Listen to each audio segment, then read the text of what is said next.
Welcome to Real Talk by Razam 87 with Siva Raja. Nah itu yang lucu lagi diceritain sama Bule. Saya kemarin dari Jampit. Wah, dari Badan Intelijen ini. Iya, saya setuju. Kita udah komitmen janji sama petani, jadi kita benar-benar beli 50 kilo. Oke. Dari 50. Jadi saya sama Pak Siva ini kolaborasi buat soal menu. Soal menu dan akhirnya ya alhamdulillah.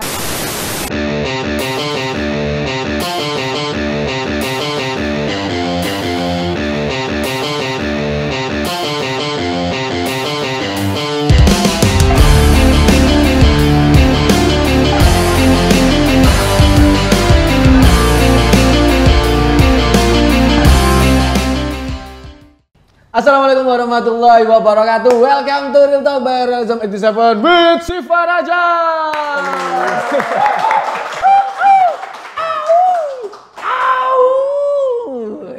Nah, Mas Siva sehat, Mas Siva? Cakep. Gimana kabarnya, sehat? Sehat-sehat. Sehat. Gimana kabarnya Mas Ponjol? Alhamdulillah sehat. Apakah kita akan tukar posisi? Nanti Pak Siva yang akan mewawancarai saya? Boleh juga. Boleh juga ya.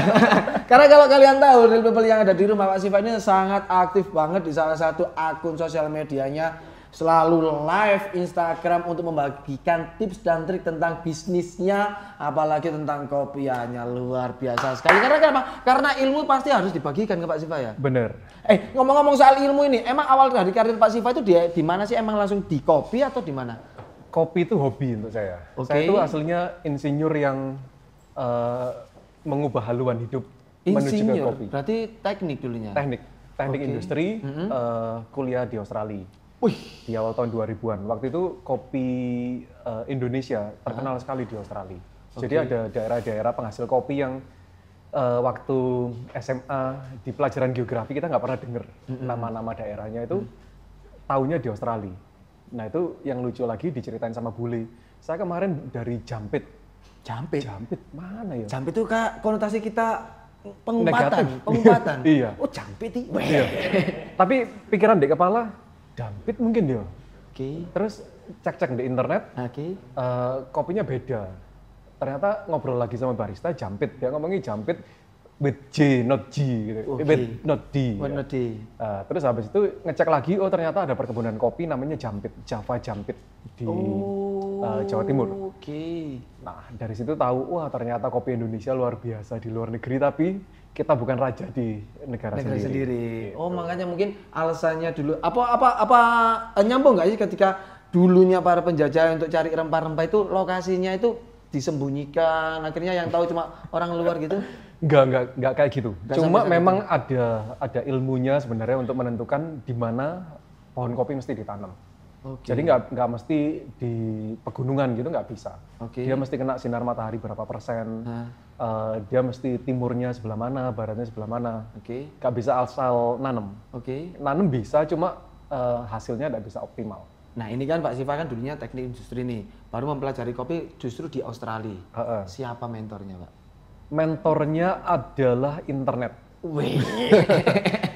Zaman dulu kan ada forum-forum kopi, jadi home brewer, home barista ngomongnya kita. Jadi di sana itu mesin kopi istilahnya terjangkau, karena dolar kan. Di Australia sana di Australia. Ya. Mesin-mesin kopi yang kita ngomong mahal di sini sebenarnya terjangkau di sana. Jadinya pertama saya juga mulai dari mesin kopi kecil, nyobain yang murah yang $300. $3 berarti sekitar 3 jutaan kalau rupiah. Coba beli dengan harapan nggak perlu ngopi-ngopi ke kafe. Kan ngirit, ngirit juga dan enak. Masih mikir ngirit ya? Sebagai mahasiswa baru kerja, dana terbatas. Itu curhat itu. Terus. Coba dulu dikirim uang lebih banyak, mungkin nggak di kopi sekarang. Tapi kalau nggak ada Pak Siva mana ada Amsterdam. Terus. Nah, cobain mesin yang murah, cobain beli kopi dari kafe yang biasanya langganan, cobain hasilnya beda. Rasanya nggak bisa sama. Walaupun dengan takaran yang sama. Takaran semua resep sama, kopinya sama, susunya sama, airnya sama. Hasilnya beda. Terus kecek ke forum. Nah di forumnya cari tahu, oh ternyata mesinnya salah. Mesin murah nggak bisa menghasilkan kopi secara maksimal. Oh, terbatas berarti ya? Terbatas, jadi dia teknologinya itu banyak ngakalin lah istilahnya, supaya bisa keluar minyaknya itu ada teknisnya. Nah, kalau yang mesin mahal sebenarnya dia lebih transparan, dia benar-benar pakai pressure, kopinya kalau nggak fresh ya minyaknya nggak bisa keluar. Nah itu pertama kali yang dicoba, itu waktu itu kopi apa jenisnya? Kopinya blend, cuma ada campuran kopi Indonesia di situ. Berapa persen itu? Paling 30-40%-an. 30-40%-an. Gitu. Baru langsung dicoba di teknik tubruk atau espresso cappuccino. Langsung berarti pakai mesinnya nggak nyedusnya kayak warkop-warkop biasa. Enggak ada tubruk. Saya tuh tahu tubruk itu habis pulang. Jadi di Indonesia. Di Indonesia. Zaman dulu waktu sebelum ke Australia tahu memang tubruk itu gimana. Cuma nggak pernah minum. Minumnya paling ya Nescafe gitu. Aduh nggak boleh nyebut merek ya. Nggak apa-apa. Minumnya yang instan-instan. Instan. Jadi tubruk nggak ada. Manual brewnya nggak tahu. Di sana zaman itu kita manual brew nggak ada. Paling orang-orang diem-diem di rumah nyeduh itu juga ada. Cuma ya nggak pernah tahu ada kayak Clever, V60 gitu nggak tahu. Jadi memang benar-benar espresso base. Nah sampai akhirnya menemukan seorang istilahnya mentor di internet itu dari hobi. Kenapa kok nggak melanjutkan ke teknik industrinya itu? Kan kita kan kalau penghobi kan katakanlah ya sekedar hobi lah, nggak sampai kita menuju ke arah bisnisnya ke sana. Nah, menariknya waktu kecil itu saya senang bermimpi. Wih, ini mimpi. Seneng mimpi. Mimpi apa ini? Mimpi. Wah, suatu saat punya usaha sukses. Amin. Ada mobil mainan gitu. Wah, ini nanti mobilku kalau udah besar kayak gini nih. Amin. Dikes ya. Oke. Udah gitu. Wah, terus habis itu punya gedung. Misalnya kayak gitulah. Jadi waktu kuliah sama kerja di Australia itu mikir, aduh, aku punya mimpi, cuma gimana cara menggapai mimpi itu? Lebih gampang menggapai mimpi itu di Indonesia. Waktu itu mikirnya gitu, daripada di Australia. Kenapa peluangnya kok sampai berpikir itu bahwa peluang besarnya itu di Indonesia, sedangkan teknologi di Australia kan lebih maju daripada untuk saat itu di sini? Karena setiap kali pulang ke Indonesia, nyari kopi Indonesia nggak ada. Kita ngomong 15-20 tahun yang lalu, awal tahun 2000-an. Nyari kopi Robusta Malangnya nggak ada. Nyari kopi Bondowoso nggak ada yang tahu, ya kan? Paling yang terkenal paling Sumatera, Toraja ya. Cuman kita nggak tahu yang detail. Papua ini nggak pernah minum. Aceh Gayo yang terkenal. Iya. Papua aja paling nggak pernah minum sampai tahun 2011 saya. Jadi ya memang benar-benar ada peluang, ada gap di market.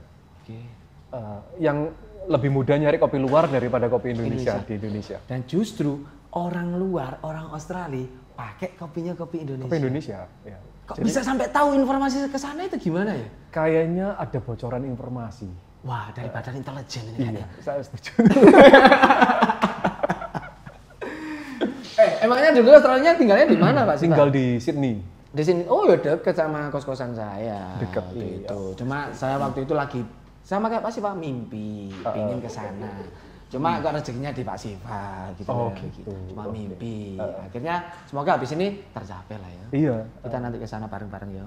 Sampai sekarang kerjanya di sana masih ada yang di Australia yang awalnya Pak Siva dulu? Awalnya di rumah kos-kosan. Kos-kosan bebas? Enggak. Iya, kos-kosan biasa. Oh, yang ini kos-kosan. Cowok semua. Cowok semua. Oh alah, awalnya dari Australia akhirnya pulang ke Indonesia dan mengawali karirnya di industri coffee shop. Itu diawali dengan rasa yang sangat optimis apa sekedar ingin buka aja Pak Siva? Waktu itu pengen pulang buka usaha. Gak ngerti mau usaha kopi, usaha apapun itu. Cuma pulang aja nekat. Nah, resign nekat. Pertama, orang yang dicurhati, aku pingin buka warung nih di Malang, katakan seperti itu di Indonesia. Ceritanya beda, jadi nggak curhat. Baik, nggak curhat. Ini lebih kan tweet ya. Pulangnya itu ke Jakarta. Oke. Karena ya semua yang paling duluan kan di Jakarta. Oh boleh, benar. Pulang ke Jakarta, terus waktu kuliah itu untungnya ada teman dari Malang. Nah dianya sudah pulang ke Indonesia tahun 2003. Waktu kuliah semua udah tahu kalau saya suka kopi. Nah dianya cerita di Malang itu ada salah satu penghasil kopi terbaik di dunia. Oke. Kamu mau nggak pulang 1 hari ke Malang, tak tunjukin kebun kopi. Habis itu nanti kelihatan kalau memang menurutmu ada potensi, dilanjutin. Kalau nggak ada ya udah pulang kembali ke Jakarta. Kan 1 hari tok. Oke. Akhirnya mutusin pulang 1 hari, diajak ke kebun di Sumber Mancing Wetan. Oke, Sumawe ya. Sumawe, ditunjukin kopi, petaninya ngomong saya punya banyak, cuma saya nggak bisa jual. Banyak pembeli yang memberi janji kosong. Asik Gitu. ini. Emang di ghosting itu nggak enak ya Pak ya. Iya. Dijanji-janjikan di PHP itu apalagi. Kenapa ini kok banyak yang Ada yang batuk kenapa? Kok ada yang batuk itu udah di swab belum tuh? Emang nggak gitu. Tadi kendalanya dulu itu waktu awal karirnya untuk mencari mencari bibit dalam artian petani itu petaninya sendiri itu juga kesulitan. Iya. Terus Pak Siva. Jadi ada istilahnya dalam teknis. Insinyur itu ada gap itu tuh. Ini. Petaninya punya barang, nggak bisa jualan. Kitanya nggak punya barang, ngerti produknya. Berarti ada gap gimana kita bisa memposisikan diri sebagai marketer untuk petani. Asik. Nah itu kita waktu itu mikirnya gitu. Nah kan waktu itu kan ilmu kopinya mepet banget. Masih sedikit lah mungkin. Iya masih home brewer. Sertifikatnya dari forum internet. Nah itu jadi waktu itu di forum itu orang dari Jepang ada, dari Amerika ada, dari Inggris ada, seluruh dunia hampir ngumpul di situ. Nah, saya cerita di forumnya, aku habis dari kebun kopi, ada kopi kayak gini, menurutmu enak nggak sih? Nah, terus ada teman dari Jepang bilang, kirimin sampel ke Jepang, ini alamatnya, nanti saya review, dia ngomongnya gitu. Besoknya langsung kirim ke Jepang, mahal banget, cuma ya wis kan untuk mencoba ya. Iya, siap. Kirim ke sana, setelah 1 minggu ditelepon, di message. Email ya? Message lewat forum. Oke, siap. Waktu itu belum ada WA kayaknya. Belum ada Belum WA, ada. masih Mic 33 sama Nimbus. Kalau zaman itu ya. Mic 33 Nimbus, mungkin 2000-an itu masih Friendster. Lah. MIRC. MIRC, yo. Dulu di mana? Di Dalnet ya? Di Dalnet itu. Dalnet. Ketahuan umur dong.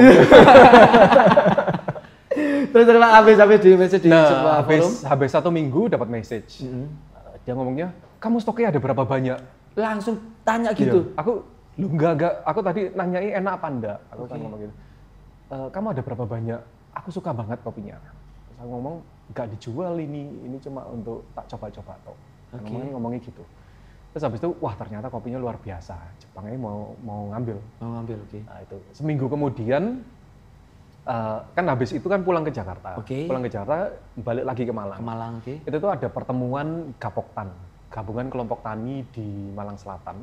Oke. Mereka tuh ngumpul di Pare waktu itu. Pare, oke. Nah waktu di Pare, mereka cerita, kami menyebut diri kami sebagai petani kopi Amsterdam. Apa? Amsterdam? Nah, kan mikir gitu. Oke. Bukan Amsterdam. Loh, kok mirip sama nama kota di Belanda? Oke. Terus barang, oh enggak, ini sebenarnya kependekan dari Ampel Gading, Sumber Mancing, Tirtoyudo Dampit. Oke. Nah, itu kecamatan penghasil kopi di Malang Selatan. Terus habis itu mikir, cocok kayaknya jadi nama. Oke, lanjut ke arah sana. Cocok Siap. jadi nama. Cuan. Ada, iya. Tining. Ijo. Itu. Nah dari situ kita ngomong ke petaninya, kita mau ngambil kopinya, kita nggak bisa janji-janji palsu. Wah ini. Kemungkinan besar volumenya kita naik, kita ngomong orderan pertama kalau nggak salah waktu itu 50 kilo. Pertama yang diorder itu kopi apa? Kopi Robusta dari Tirtoyudo. Tirtoyudo, Gitu. siap. Jadi ketemu, kalau buat teman-teman Amsterdam mesti tahu Pak Surat, petani kopi dari Tirtoyudo. Ketemunya dari pertemuan di situ. Pesan kopi pertama juga dari Pak Surat, 50 kilo, walaupun nggak ngerti gimana cara ngabisin 50 kilonya, cuma kita udah komitmen janji sama petani, jadi kita benar-benar beli 50 kilo. Oke. Dari 50 kilo itu sekitar sebulan habis, kita beli lagi, kita nambah sampai sekarang kita bisa beli volume tonase. Luar biasa. Sekarang Pak Surat lagi leha-leha kayak Yang dulunya belinya 50 sekarang juga sakarmu atus kopi. Nah, dulu di Pak Surat itu rumahnya lagi renovasi. Oke. Waktu kita pertama kali itu renovasi, setiap kali datang ngambil kopi itu ada upgrade di rumahnya. Oh gitu. Jadi kita datang. Ini loh jedingku tas dadi. Sombong. Aku tas tuku sofa. Itu Pak Surat itu suratnya surat cinta atau surat apa? Suratman. Suratman. Kalau surat tanah bisa digadaikan, Pak. Iya. Terus sedangkan awalnya di Tirto Yudo, terus sekarang koneksinya kan tadinya katanya sama teman-teman yang di forum di Jepang, ada di Amerika. Sekarang masih terjalin komunikasi nggak sih? Masih terjalin komunikasi sampai sekarang, masih aktif di forum. Cuma sebenarnya kita memang mimpi dari awal itu orang Malang bisa ngopi Malang dulu sebelum kopi itu diekspor. Jadi sebenarnya kita tuh dari awal itu menolak ekspor. Jadi kita pengen yang terbaik daripada diekspor, mendingan dinikmati di Malang. Makanya tagline dari Amsterdam adalah semua bisa ngopi enak. Cakep, masuk. Itu Amsterdam kalau boleh tahu itu udah berapa tahun ya? Kita itu 2011, jadi 2011. Tahun ini tahun ke-10. Udah ada simbolnya belum? Kalau kemarin kan ulang tahun gimana? Gini ya? Kemarin kan 7 tahun begini. Oh ya, 7 tahun begini. 8 tahun nggak sempat ngeluarin, cuma aslinya seperti ini kalau nggak salah waktu itu. 9 tahun. Gini, 10 tahun ini masih abu-abu, kita bingung masih yang mana. Gini aja. Ada 10. Kita sesuaikan sama emoticon yang ada di WhatsApp kan ya, benar. Biar brandingnya kalau kita mau ngapain itu biar gampang ya. Iya. Dari usia sekarang jadinya berapa? 8? Tahun 10. Tahun ini 10. Nah, untuk 10 tahun ini, itu kan di 2 tahun terakhir, kita kan terkendala dalam artian pandemi nih. Dalam pandemi, gimana keuntungan dan kerugian dari Amsterdam sendiri? So far, batuk ya. Sombong iPhone. Enggak. Jadi awal pandemi itu, kita tuh nggak pernah expect bakal ada pandemi di bisnis. Jadi kan setiap kali mikirin resiko, manajemen resikonya selalu mungkin bencana alam. Force majeure lah ya. Iya, mesin ini terbakar misalnya gitu ya. Selalu pikirannya kan ke situ. Kita nggak pernah mikir sampai customer di stop untuk datang, customer di stop untuk keluar dari rumah mereka ke coffee shop. Jadi bener-bener jujur bingung waktu di awal. Nggak pernah mikir ke arah situ. Tapi dari tahun 2016 atau 17 kita tuh udah nyiapin dana darurat. Walaupun setiap kali ngelihat rekening dana darurat, itu selalu mikir, kekumpul di sini mendingan dipakai untuk beli apa, ya kan? Upgrade mesin atau apa gitu. Ternyata dana darurat kepake kayak gini. Nah jadi waktu di 1 bulan pertama dana darurat itu kepake di situ. Berarti pentingnya dari dana darurat yang dulunya kita nggak expect untuk ke arah pandemi, yang awalnya cuma ngumpulin doang, akhirnya terpakai di situ. Ya. Terus kan kiblat kopinya di Indonesia itu kan sebenarnya Jakarta. Jakarta itu mereka inovasi ngeluarin kopi literan. Kopi literan kita coba ATM, amati tiru modifikasi. Ya. Amati tiru modifikasi kita bawa ke Malang, ternyata efektif banget. Jadi penyelamat kita tahun yang lalu ya sebenarnya literan itu.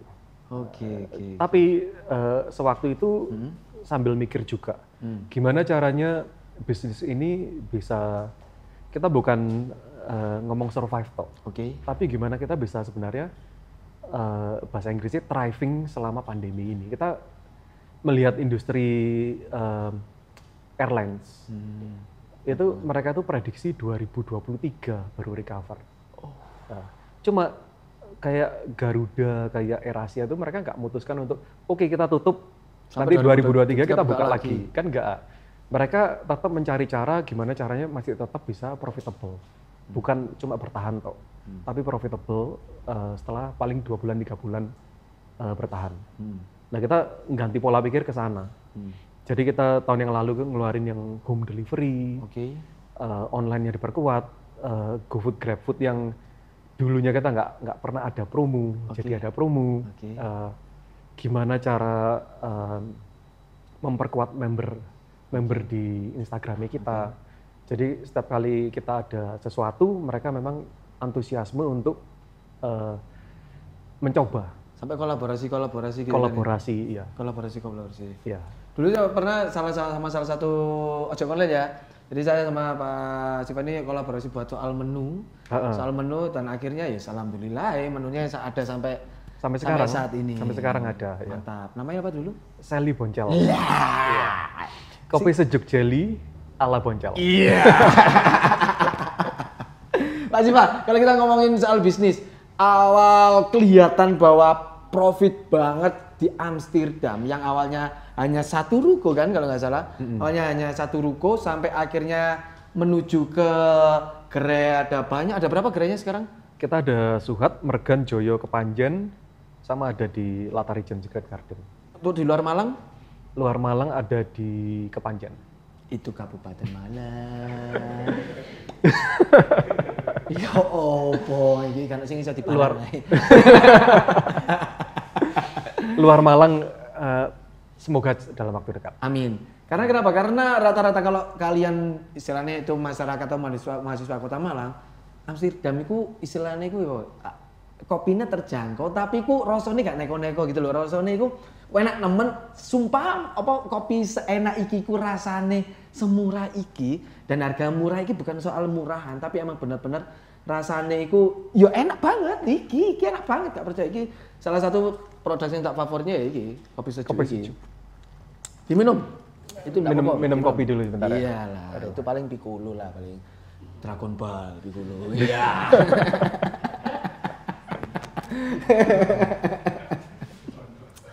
Pak Siva, itu awal kelihatan Amsterdam profit itu di tahun keberapa? Tahun kelima. Tahun kelima. Tahun keempat, sorry. Tahun berarti 2015. 2015. Itu kelihatan bahwa profitnya itu dari mungkin ada komunitas yang mempromosikan atau emang dari marketingnya sendiri? Jadi sebenarnya dalam bisnis curhat dikit ya. Oh, enggak apa-apa curhat. Kita ini adalah dalam bisnis itu kita mesti bisa membaca momen sama punya karakternya sendiri. Oke. Jadi 2011 itu kita tuh waktu buka 1 bulan pertama itu udah profit. Bukan nyombong ya, cuma memang udah profit, udah plus. Cuma kita dari plus itu kita nggak bisa nambah lagi. Selama 4 tahun itu stuck di situ. Jadi waktu itu mikir, oh ternyata penjualan ini mesti dinaikkan. Kita dapat customer di A gitu ya, A yang baru, A yang lama itu hilang. Jadi kayak dapat 1 hilang 1, dapat 1 hilang 1. Kembalinya tiap bulan ya di situ terus. Sampai kita tahu, oh ternyata kita tuh mesti punya karakter sendiri, mesti unik, segmentasinya mesti benar, bahasanya unik, ya mesti sejujur mungkin. Jadi bukan meniru dari industri yang sama, tapi punya karakter. Nah, ketika karakter itu terbentuk, otomatis profitnya naik. Salah satu mentor tuh pernah cerita, kalau mau sukses itu mesti kena tipu. Kita pernah kena tipu. Mohon maaf nih, kena tipu lebih ke arah petani atau lebih ke arah rekanan kerja? Rekanan kerja. Iya. Petani juga pernah, rekanan kerja juga pernah. Jadi ya dari situ kita belajar. Jadi jatuhnya jangan jatuh ke belakang, tapi jatuhnya ke depan gitu. Asik, gila asik. Jangan jatuh ke belakang, karena kalau jatuh ke belakang itu takutnya mundur lagi. Iya benar banget. Sama geger otak. Kalau jatuh ke depan? Jatuh ke depan ya paling jidatnya sakit. Bendol. Kalau ke belakang geger otak, dari kepala belakang ini kan bahaya banget ya geger otak. Filosofi banget. Iya. Masuk. Nah, ya memang sakit. Aduh, duitnya hilang. Kan dia monetary ya. Siap. Monetary loss. Belajar dari situ, oh gimana sih caranya supaya kita nggak ngulangi lagi kesalahan yang sama. Jadi belajar, cari tahu. Makanya fungsi seorang mentor itu cukup krusial dalam memulai usaha. Sampai saat ini, Pak Siva sendiri ada mentornya? Ada. Sudah sesukses kali ini dengan profit yang miliaran. Amin. Itu masih butuh seorang mentor. Oh iya. Karena kenapa? Biar kita itu ada yang mecut ya, atau biar kita nggak narsis gitu nggak? Uang itu adalah byproduct dari usaha yang kita lakukan. Jadi dari situ, terus habis itu telepon sama bosnya. Jadi pertama mulai dari situ. Jadi waktu yang kopi dari Sumber Mancing diajak ke kebun di Sumber Mancing Wetan. Oke, Sumawe ya. Sumawe. Pembeli yang beli tubruk itu ya tahu ampas kopinya pada akhirnya nanti kembali ke kebun. Oh siap. Tapi soal ngomong-ngomong soal kebun nih, kopi itu sangat